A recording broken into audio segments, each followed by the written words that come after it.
In the mover domain, an individual vehicle can have a lot of different information associated with it. It can have things like descriptive details, make, model, serial number, that sort of thing. There could be information about vehicle location, maintenance history, battery levels. In this course, we're focusing on those descriptive details. Somebody else will handle all of those other details at some point, or maybe the future us will handle those details. But the point is, right now, we're just going to focus on the basic descriptive details, make, model, serial number, that sort of thing. Now we're going to have a team that's building a user interface that is going to allow us to record those details. Those details will then get pushed through a back-end system of some kind, perhaps using an ORM, and then they'll get persisted in the database. So our job in this exercise is going to be to set up the table or tables that we will need to actually store that data. Now, the first thing we need to do is we need to load the tests for the exercise. So much like we did in the previous exercise, but if you look, I'm in the wrong folder. So I'm going to do a cd ... here, and that'll put me in the right folder. And then I can do load exercise, and I want exercise 2 in this case. So let's go ahead and do that. You can see that it's loaded the tests. So let's go back into my vehicles folder, and then I will do a test.sh. And we'll execute that. And it looks like we did get an error. So it didn't show up quite the same way as the last time, but we got this error relation mover vehicles does not exist. So something's gone wrong, which makes sense because, again, we didn't create the table yet. So that's our next step, is to actually create that table. Now, to create our table, we've been given sort of a basic specification of what our vehicle is going to look like. It's going to have an ID of some kind, a vehicle type, purchase date, serial number, make, model, year, color, and description. Most of those fields are strings, but we're not sure about the ID, the purchase date, and the year. So we've got to figure that out on our own. Okay, so now we need to actually implement the table. We're going to jump over to our code window. And you can see we have this createtable.sql, which is currently empty. So let's go ahead and implement that. So we'll start by entering create table, the basic command. And now we need a name for the table. Now, one option is just to do vehicles, just like that. However, that works as long as I'm inside the mover vehicles context in the database. But if I were to accidentally execute this in the wrong place, then it would create the table in the wrong context. So just to be safe, you don't have to do this, but just to be safe, I'm going to add the name of the database on the front here. And that will ensure that if I accidentally execute this in the wrong context, it's not going to break anything or create the table in the wrong place. So now we need to enter some fields. So let's start with the ID. So we're going to have an ID, and we need a type for this. Now I'm going to suggest we make this a UUID. UUIDs are really nice because they have a high degree of entropy in them, which allows for really good distribution in a distributed system. And they can be created anywhere you need them. So you can create them inside the microservice, you can create them inside the database.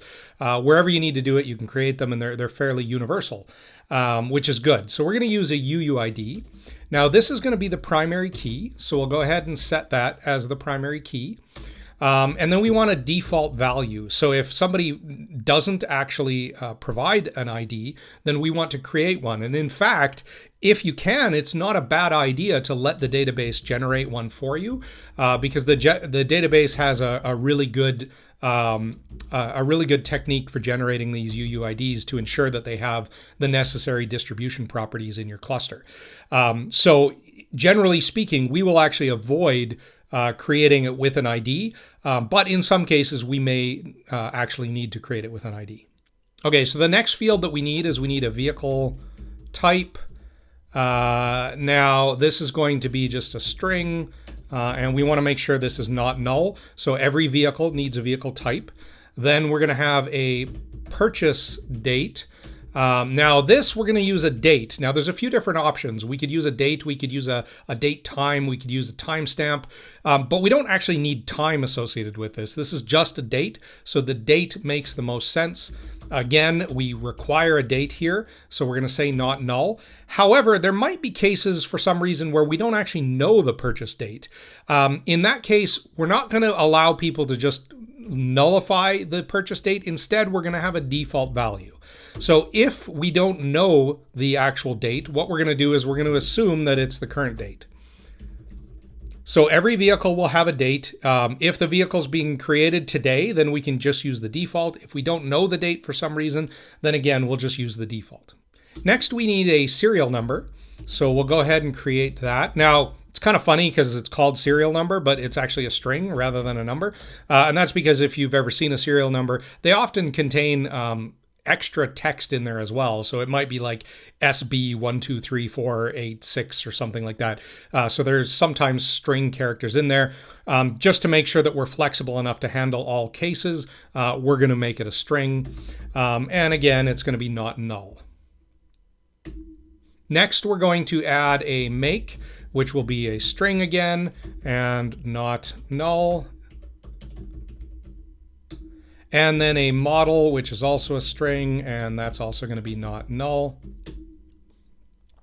Then we're going to have a year. Now, you might be tempted to say, well, let's use a date here. But again, we don't need certain things. So we don't need the month and day. So a date doesn't really make sense. We could use a string, but this is just a numerical number. So what kind of numerical number could we use? Well, an integer makes a lot of sense. But do we need a full 64-bit integer? Probably not. This is going to be only, 4 characters or 4 numbers. So we're actually going to make this an int 2, which will save us a little bit of space.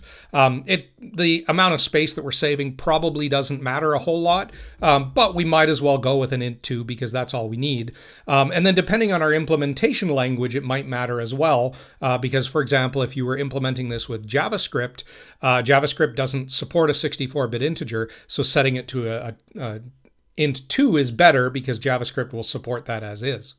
Okay, and then 2 final fields here. We need a color, which is going to be a string, and that's going to be not null. And then we need a description, which is going to be a string. Now, in this case, we're actually going to allow it to be null. So we're not going to specify not null. The description is sort of an optional field that allows people to enter additional information about the vehicle. If we don't have any additional information, then we'll just leave that field as null. Okay, with all that in place, let's go ahead and save that file. Then we are going to jump over to our terminal again, and we're just going to run our tests and see if anything has changed. So go ahead and execute those. And we got a lot more tests this time. It didn't fail quite as quickly. So you can see lots of green. It's checking that we defined the ID, the vehicle type, purchase date, etc., etc. Everything went green. It looks like all tests have passed. So it appears that I've created my table correctly. Okay, so I know that this is working based on my tests, but let's go ahead and actually execute it. So we're going to copy that. We're going to go over to my Cockroach DB terminal. I'm still in the mover vehicle scope, but it doesn't really matter because I have that extra text on the beginning so that if I accidentally was in the wrong scope, it would still work. But let's go ahead and paste that and then execute it. And it looks like that worked. So let's just do a show tables. And you can see that the table is there. So it looks like everything's been created, and it looks like we are ready to move on to the next exercise.